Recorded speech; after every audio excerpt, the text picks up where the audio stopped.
Hello बच्चों, तो आज हम स्टार्ट करते हैं अपना नेक्स्ट टॉपिक कोऑर्डिनेशन कंपाउंड का, जिसका नाम है आइसोमर्स। ठीक है, तो सबसे पहले तो आइसोमर्स हम लोग देख लेते हैं बच्चों। आइसो आइसोमर्स आइसो मीन्स हमने क्या बताया था बच्चों, हम लोगों ने 11th क्लास में भी चैप्टर पढ़ा था ये वाला। आइसो मतलब होता है क्या, सेम, और मर्स मतलब होता है मैरोज, और मैरोज मतलब होता है पार्ट्स। तो हम लोग बोलते हैं यहाँ पर कि ऐसा कंपाउंड जिसका मॉलिक्यूलर फॉर्मूला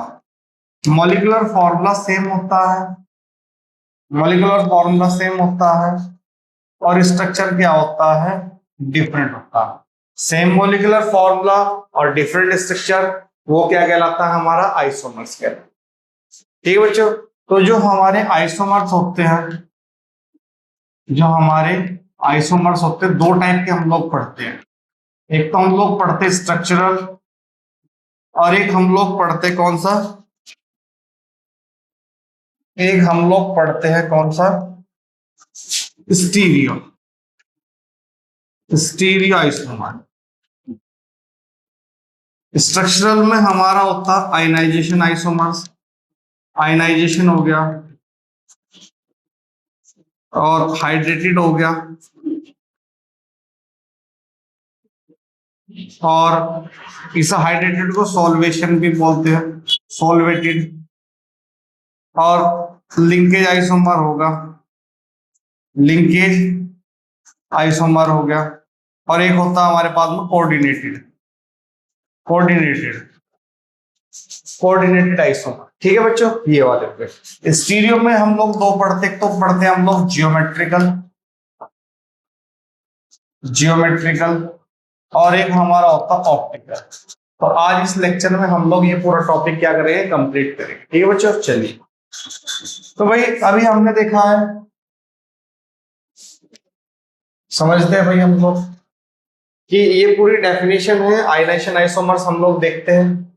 तो आयनाइजेशन आइसोमर्स का मतलब the compounds having same molecular formula but different give different types of ion in their aqueous solutions are known as ionization isomers. चलिए, इसने कहा कि भाई सेम मॉलिक्यूलर फॉर्मूला होगा, और उसका जो होगा, जब हम उसको एक्वस सॉल्यूशन में डिसॉल्व करेंगे तो वो अलग प्रकार के क्या देगा, हमें आयंस देगा। चलिए, तो यहां पर इसने कहा कि CO, Br, SO4 और 5NH3। तो ये है हमारे पास में फॉर्मूला। तो हमने क्या करा, इसको लिखा CO, NH3 का क्या लिखा 5, और यहां पर Br लिखा और SO4 बाहर लिखा। हमने क्या काम किया, CO NH3 का 5 और ये क्या लिया, SO4 को अंदर लिया, और ये हो गया हमारे पास में Br। देखो यहां पर जो हमें मिला ये SO4-2 के आयंस देगा, यानी कि ये सल्फेट को रिप्रेजेंट करेगा। ठीक है बच्चों, जबकि यहां पर ये Br- को इंडिकेट करेगा। ठीक है, ये क्या करेगा, Br को इंडिकेट करेगा। तो कहने का मतलब ये है कि हमें यहाँ पर सेम मॉलिक्यूलर फॉर्मूला है, डिफरेंट स्ट्रक्चर होने के कारण ये डिफरेंट आयंस को शो कर रहा है। ठीक है, उससे हम क्या बोलते हैं, आयनाइजेशन एंथैल्पी, वो सॉरी आयनाइजेशन आइसोमर्स। चलिए हम लोग दूसरा एग्जांपल देख लेते हैं। जैसे ये कहा है भाई PT हो गया, NH4 हो गया, और 2Cl2 हो गया, और 2Br2 हो गया। इन्होंने कैसे लिखा है, देखिए भाई PT हो गया, NH3 का 4 हो गया, इधर Cl2, इधर Br2। इधर हमने क्या लिखा, PT, NH3 का क्या लिखा 4, और इधर हमने लिख लिया है Br2, इधर लिख लिया हमने Cl2। जब हमने इसको देखा इसको, तो यहाँ पर ब्रोमीन के आयंस मिलेंगे। जब हमने इस एक्वस सॉल्यूशन में डिसॉल्व किया, इसको भी एक्वस सॉल्यूशन में डिसॉल्व किया, तो यहाँ पर हमारे पास में क्या मिलेंगे, Cl के आयंस मिलेंगे। ठीक है, तो ये देखो सेम मॉलिक्यूलर फॉर्मूला और डिफरेंट स्ट्रक्चर होने के कारण यहाँ पर अलग अलग आयंस मिले, तो ये हमारा कौन सा होता है, आयनाइजेशन। अब हम लोग देखते हैं हाइड्रेटेड। क्या देखते हैं, हाइड्रेटेड। हाइड्रेटेड में होता है due to presence of, it is develop होता है, it is develop due to difference number of water molecules inside the entity, inside the complex ion. For example Cr, जैसे कि यहाँ पर दिया हुआ हमारे पास में Cr और H2O का ये 6 दिया हुआ है, Cl3, तो हमने यहाँ पर बनाए, यहाँ पर देखो Cr H2O के यहाँ पर 6 मॉलिक्यूल्स हो गए, कोऑर्डिनेशन नंबर भी 6 है Cr के। तो चलिए हमने क्या काम किया, यहाँ पर Cr H2O का एक मॉलिक्यूल्स कम कर दिया और एक Cl अंदर ले लिया, और यहाँ पर बचे 2 और यहाँ पर बचा 1 molecules of H2। Is that clear? हमने क्या काम किया, यहाँ पर H2O के 4 मॉलिक्यूल्स कर दिए, 2 Cl2 की कोऑर्डिनेशन नंबर भी हमें बैलेंस करनी हो, तो ये एक Cl बचा और 2 H2O के मॉलिक्यूल्स बाहर मिले। हमने क्या काम किया, Cr H2O क्या किया 3 और तीनों के तीनों अंदर ले लिए Cl को, और कोई भी नहीं बचा है। अब तो ये यहाँ पर हमें different number of H2O molecules हमें कॉम्प्लेक्स के अंदर दिखती, तो इस टाइप का आइसोमर्स क्या कहलाता है, हाइड्रेटेड आइसोमर्स, और इसको हमने क्या नाम दिया है, सोलवेटेड भी कहा, सोलवेटेड आइसोमर। ठीक है भाई, चलिए अब हम लोग देखते हैं लिंकेज आइसोमर। कौन सा देखते हैं हम लोग, लिंकेज आइसोमर, इसका स्क्रीनशॉट ले लेना। ठीक है, चलिए तो लिंकेज आइसोमर्स क्या कहा है, लिंकेज हमने पढ़ा था कि भाई 2 अलग अलग साइड से जुड़ने की टेंडेंसी उसकी होती है।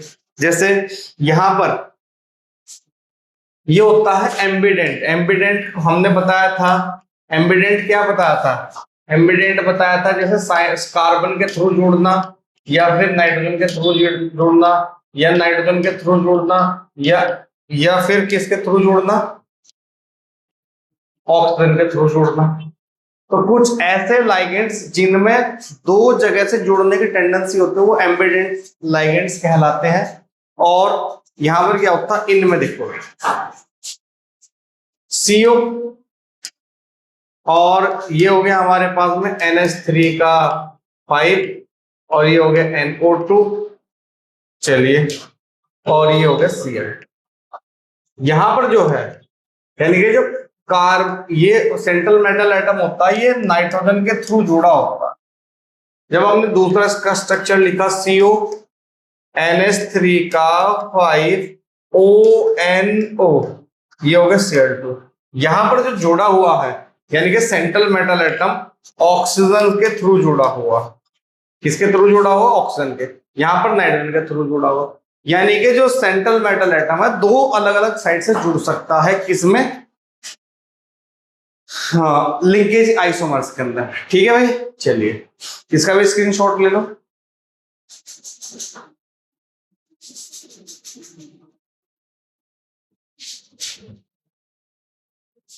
अब हम देखते हैं कोऑर्डिनेट आइसोमर्स। कोऑर्डिनेट आइसोमर्स के अंदर क्या होता है, this type of isomers is exhibited when the complex compound both cations and anions, cations और एनायंस दोनों होंगे, और ये होगा inter exchange of ligands between 2 complex. चलिए भाई, ये हो गया हमारे पास में कौन सा है, CO NH3 का 6, और ये हो गया हमारे पास में Cr और Cl6, ये हो। ठीक है, जब हम इसको तोड़ते हैं, जो इसको तोड़ते हैं, तो CO की प्रॉपर्टी आपको याद होगी, CO की प्रॉपर्टी याद हो, CO की प्रॉपर्टी बाय +3 और 6 कोऑर्डिनेशन नंबर, Cr की +3 और 6 कोऑर्डिनेशन। भाई NH3 तो न्यूट्रल लाइगेंड है, क्या होता है, ये न्यूट्रल लाइगेंड होता है। चलिए तो न्यूट्रल है तो इसका तो कोई चार्ज नहीं होगा, तो ये ओवरऑल पूरे कंपाउंड्स पर कैसा दिखाएगा, +3। यहां पर Cr को भी बैलेंस करना है, ये -3 होगा। तो इसने क्या कहा कि एक कैटायन और एक एनायंस होगा, कैटायंस और एनायंस के बीच में क्या होगा, एक्सचेंज ऑफ हैलोजन्स होगा। चलिए, तो यहां पर क्या कहा है, CO और यहां पर Cn और 6 और ये -3 होगा, Cr और NH3 ये हुआ इंटर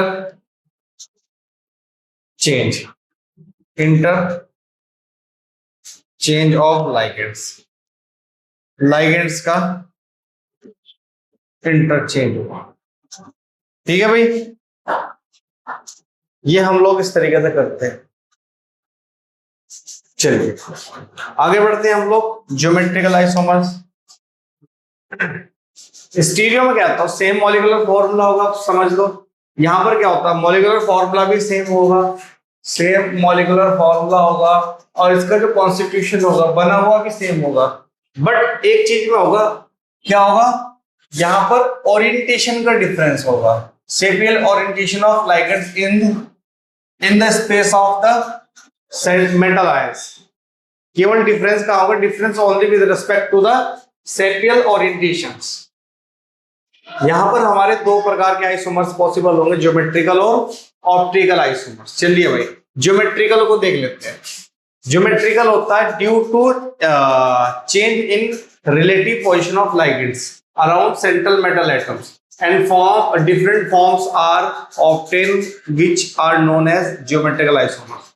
भाई देखो, ये आप लोगों ने ऑर्गेनिक केमिस्ट्री के अंदर ज्योमेट्रिकल पढ़ा होगा, और ऑप्टिकल भी आपने ऑर्गेनिक में पढ़ा होगा 11th क्लास में। ठीक है, तो मैं थोड़ा सा समझा देता हूँ, सिस ट्रांस सारी कंडीशन में समझा देता हूँ। चलिए भाई, यहां पर क्या कहा है कि केवल और केवल क्या होगा, जो हमारे पास में लाइगेंड्स होंगे उनके एक्सचेंज होगा, उनकी पोजीशन ओरिएंट होगी।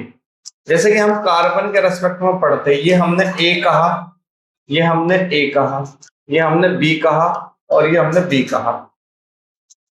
ठीक है, तो ये सेम साइड है, तो इसको हम लोग सिस बोलते हैं। और अगर मैं किसी एक को, इसको क्या कर दिया, इसको चेंज कर दिया, ये A, ये B और ये A,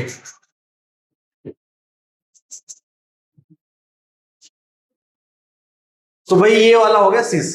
A same side, B same side. हमने क्या करा, एक को घुमा दिया, तो जहां B था वहां A आ गया, जहां A था वहां B चला गया।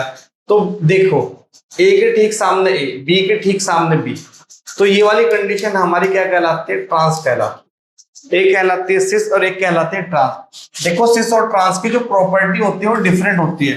देखो, सेम मॉलिक्यूलर फॉर्मूला है, मॉलिक्यूलर फॉर्मूला सेम है, बट प्रॉपर्टी क्या करती है, डिफरेंट कैरी करती है।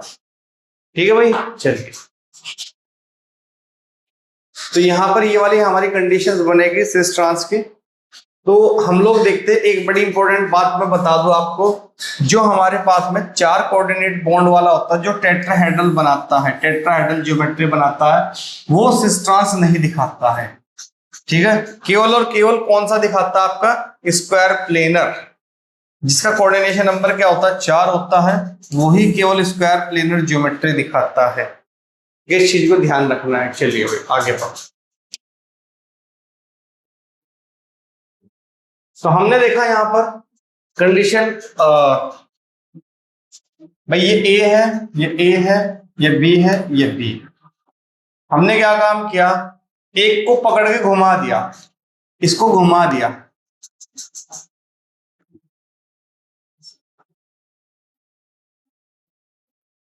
ठीक है, इसको पकड़ के हमने क्या कर दिया, घुमा दिया। तो घुमाने पर ये वाली कंडीशन क्या कहलाई, सिस, और ये वाली कंडीशन क्या कहलाई, ट्रांस। एक सिस कहलाई और एक ट्रांस कहलाई। कब, जब हमने A2 B2 दो अलग अलग मोनोडेंटेड लाइगेंड्स हैं, तो हमने इसके भी एग्जांपल लिया, कौन सा, PTNH3 का ऑल ट्वाइस Cl2। भाई हमने NH3 को और NH3 को सेम साइड पे रखा, ये हो गया, इसको हमने सेम साइड पे रखा, सेम साइड पर, इसको सेम साइड पर रखा, और इसको सेम साइड पर, हमने एक को पकड़ के घुमा दिया, क्यों, एक को पकड़ के घुमा दिया। अब किसको घुमाया हुआ, इन्होंने घुमाया है इसको ऐसे घुमा दिया। अब ये देख लो NH3 के सामने NH3, Cl के ठीक सामने Cl, तो ये कंडीशन कहलाए सिस। इसको हम सिस प्लेटिन, ये आप लोगों ने 11th क्लास में देखा होगा, ये एंटी कैंसर की फॉर्म में यूज होती है। ये हो गया हमारे पास में ट्रांस प्लेटिन, बात समझ में आई। चलिए कॉम्प्लेक्स विद जनरल फॉर्म्स, हमने क्या कहा यहाँ पर MA2BC, यानी कि BC जो है ना दो मोनोडेंटेट लाइगेंड्स है और A भी आपका मोनो ये है, तो ये A और A को हमने इस पोजीशन पर रखा, B और C को इस पोजीशन पर रखा है। ठीक है, हमने क्या काम करा, हमने इस वाली पोजीशन को घुमा दिया, ऐसे घुमा दिया, तो जहां A था वहां C चलेगा। देखो A के ठीक सामने A, तो अपोजिट हो गया तो ट्रांस, और सेम साइड है तो C। ठीक है भाई, चलिए हमने NH3 Cl Br, हमने क्या, इसको अगर घुमाओगे तो कोई भी फर्क नहीं पड़ेगा, ठीक हो गया। या तो इसको ऐसे घुमाओ, ठीक है, या तो इसको ऐसे घुमाओ तब फर्क पड़ेगा। अगर इसको भी घुमाओगे, इसको घुमाओगे फर्क पड़ेगा, नहीं पड़ेगा भाई। Br के पास में NH3 है और Cl NH3 के पास में, तो तब भी एज इट इज वही पोजीशन रहेगी। हमने क्या काम करा, हमने ऐसे घुमा दिया, तो ऐसे घुमा दिया, तो जहां Cl और Br था, Cl के ठीक सामने अपोजिट में क्या चलेगा, Br, और NH3 के ठीक अपोजिट में क्या चलेगा, Br। तो ये कंडीशन क्या कहलाई, सिस, और ये कंडीशन क्या कहलाई भाई, हमारी ट्रांस कहलाई। चलिए यहां पर ये देख लो MA4 और B2। चलिए यहां पर हमने क्या काम, NH3 ये सेम प्लेन में रख दिया, Cl और Cl को अपोजिट, एक ऊपर की साइड एक नीचे की साइड में, तो ये दोनों, इस दोनों के रेस्पेक्ट में देखोगे तो ये क्या कहलाए, ट्रांस। और यहाँ पर ये Cl सेम प्लेन में रख दिया, ये भी सेम, ये भी सेम, तो ये वाली कंडीशन हमारी सिस कहलाती है। एक सिस होगी और एक हमारी क्या होगी, ट्रांस हो गई। इस चीज को हम लोग देखते हुए चलते, ये भी डिफरेंट है, ये भी क्या है हमारे पास में डिफरेंट है। तो यहां पर देखो MA4 क्या है, MA4BC, यहां सारे के सारे भाई देखो, यहां पर Cl और CO3 यहां पर हमने सेम प्लेन में रख दी, ठीक है, ये भी सेम प्लेन में है, तो ये वाली कंडीशन हमारी सिस कहलाए। अब इन दोनों के रेस्पेक्ट में हम देखते हैं कि इसको और इसको हमने अपोजिट में रख दिया, तो अपोजिट में रखने पर ये कंडीशन हमारी क्या कहलाई है, ट्रांस कहलाई। ठीक है, तो सिस ट्रांस को आपको पहचानना किस तरीके से आपको देखना है। ठीक है, चलिए तो अब हम लोग देखते हैं ऑप्टिकल आइसोमर्स। ऑप्टिकल आइसोमर्स मैं आपको समझा देता हूं। चलिए ऑप्टिकल आइसोमर्स, उसके लिए कुछ स्पेसिफिक पॉइंट्स हमें चाहिए होते हैं। क्या है वो भाई, सबसे पहली बात, जैसे कि मैं अगर ऑर्गेनिक के रेस्पेक्ट में समझाऊं, ये हमारे पास में कोई कंटेनर है और इसके अंदर सॉल्यूशन रखा हुआ है। क्या रखा हुआ है, सॉल्यूशन रखा हुआ। अब ये सॉल्यूशन ऑप्टिकली एक्टिव है या इनएक्टिव है, तो क्या कैसे पहचाने हम। चलिए सबसे पहली बात कि जो सॉल्यूशन होता है, ये जो सॉल्यूशन होता है ये आपका एसिमेट्रिकल होना चाहिए। क्या होना चाहिए, एसिमेट्रिकल। एसिमेट्रिकल के लिए अगर मैं ऑर्गेनिक के रेस्पेक्ट में बताऊं तो ये कायरल होना चाहिए। क्या होना चाहिए, कायरल। कायरल का मतलब होता है कि जब कार्बन की वैलेंसी डिफरेंट ग्रुप से सेटिस्फाई होती है, ये क्या होता है, कायरल। अगर हम कहीं यहाँ पर A B और C, तो ये कायरल है, नहीं कायरल नहीं है, ए कायरल है, क्योंकि यहाँ पर कार्बन के वैलेंसीज डिफरेंट टाइप से नहीं सेटिस्फाई हो रही। ये सबसे पहली बात कि कायरल होना चाहिए। चलिए दूसरा, इसमें क्या होता है कि जो हमारी लाइट होती है, यहाँ पर जो लाइट होती है ये क्या होती है, अनपोलराइज्ड होती है वाली।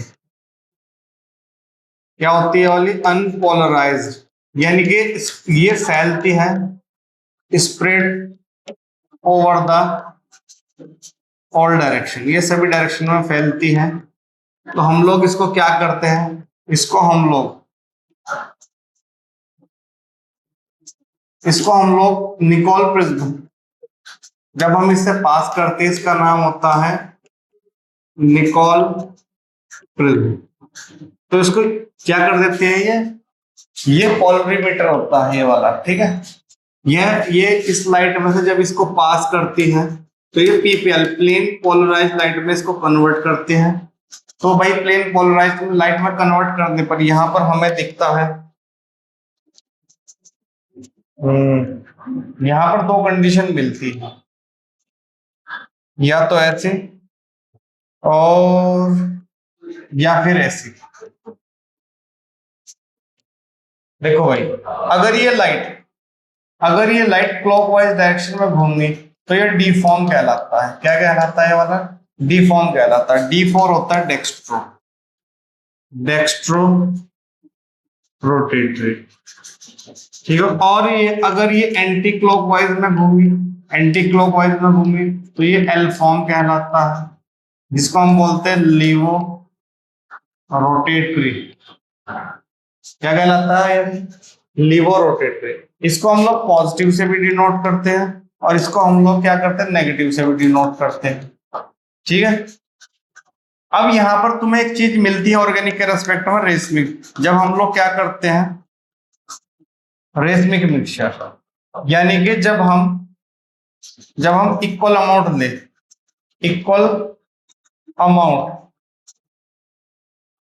Amount of D and L form, D और एल फॉर्म की इक्वलनेस, तो ये क्या हो जाता है, ये इनएक्टिव हो जाता है, इनएक्टिव।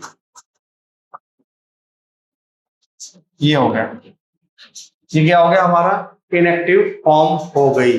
बात समझ में आई? तो अब ये देखो, ऑप्टिकली एक्टिव हो गई, ऑप्टिकली इनएक्टिव होगा, डी फॉर्म में होगा या एल फॉर्म में होगा, वो चीज हम लोगों को देखनी, ठीक है भाई। चलो अब हम इसकी बेसिक प्रॉपर्टी की बात कर लेते हैं। देखो ऑप्टिकल आइसोमर्स क्या होती है, ये एक दूसरे की मिरर इमेज होती है, mirror image of each other, एक दूसरे की मिरर इमेज होती है पर नॉन सुपर इम्पॉसिबल होती है, उसे हम क्या बोलते हैं, ऑप्टिकल आइसोमर्स। देखो ये क्या होते हैं ऑप्टिकल आइसोमर्स, भाई जैसे ये हाथ है और ये हाथ है, ये एक दूसरे की मिरर इमेज है, ठीक है, मिरर इमेज भी है और एक दूसरे के ऊपर भी क्या हो रहा, इंपोज हो रहा, एक दूसरे के ऊपर भी रखा जा रहा। चलिए ये देखो, यहां पर ये हाथ है और इस हाथ का मिरर इमेज बन रही है वाली, और मैं अगर इस हाथ को इस हाथ पे रखूं, क्या ये हाथ एक दूसरे के ऊपर पूरी तरीके से रखा जा रहा है? नहीं रखा जा रहा। तो ये क्या हुआ, नॉन इम्पोज। क्लियर होगा? एक दूसरे की मिरर इमेज होती है, लेटरल इन्वर्जन आप लोगों ने पढ़ा होगा भाई, जो हमारा राइट होता है उसका लेफ्ट होता है, वो चेंज हो जाता है, पोजीशन चेंज हो जाती है। तो यही होता है इसके अंदर। ऑप्टिकली एक्टिव क्या होता है हमारा, एसिमेट्रिकल इन नेचर, ठीक है, जो दो आइडेंटिकल में ना कट सके, ठीक है। और यहाँ पर रोटेशन, प्लेन पोलराइज लाइट अगर लेफ्ट साइड में होगी तो वो एल फॉर्म होगी, जिसको हम नेगेटिव से डिनोट करते हैं। अगर plane polarise light right side में रोटेट होगी तो डी फॉर्म होगी या पॉजिटिव होगा। The complex have same physical and chemical property, इनकी फिजिकल और केमिकल प्रॉपर्टी सेम होगी, but action towards plane polarised light are called optical isomers. और एक चीज और, जैसे कि हमने रेसमिक मिक्सचर्स बोला था, जब हम डी और एल फॉर्म को दोनों को मिलाते हैं तो ये क्या बनाता है, ये इनएंशियोमर बनाता है। वहां पर क्या बनता है, रेसमिक मिक्सचर बनता है, यहाँ पर क्या बनता है, इनएंशियोमर बनता है, ठीक है बच्चों। चलिए इसके एग्जाम्पल देख लेते हैं हम लोग। भाई जैसे कि हमने कहा है ये वाला, जैसा CO, EN इथेन 1,2 डायमाइंस है और ये न्यूट्रल होता है, तो ये होता है। तो ये देखो भाई, ये डी फॉर्म है, देखो ये एक दूसरे की मिरर इमेज है नहीं है, ये दोनों इधर है तो ये इधर है, और ये इधर है तो ये इधर है, EN। अगर मैं इसको उठा के एज इट इज इस पे इंपोज करूं तो क्या आ जाएगा भाई, ये दोनों इधर की साइड जाएंगे, ये इधर की साइड जाएंगे और ये इधर की साइड जाएगा, तो इंपोज तो नहीं होने के। जो मिरर इमेज हो एक दूसरे की और एक दूसरे पर इंपोज ना हो, तो वो हमारा क्या कहलाता है, ऑप्टिकल आइसोमर्स कहलाता है। ठीक है, चलिए जैसे कि हमारा एक और एग्जांपल, PtEn और ट्वाइस Cl2+2। देखो भाई, ये En, ये En, Cl भाई देखो, ये Cl इधर, ये Cl इधर, ठीक है, ये En इधर, ये En इधर, तो पोजीशन चेंज हो गई। तो पोजीशन चेंज, मिरर इमेज है एक दूसरे की, बट अगर मैं इसको उठा के इस पे रख दूं तो ये इम्पोज नहीं होगा। तो इम्पोज नहीं होगा तो ये क्या होगा, हमारे पास में ऑप्टिकल आइसोमर होगा। क्या होगा ये वाला, ऑप्टिकल आइसोमर। चलिए भाई ये वाला क्वेश्चन है, two coordination entities which is chiral optically active. भाई ऑप्टिकली एक्टिव है, जैसे ये Cr हो गया, यहां पर ये OX हो गया, ये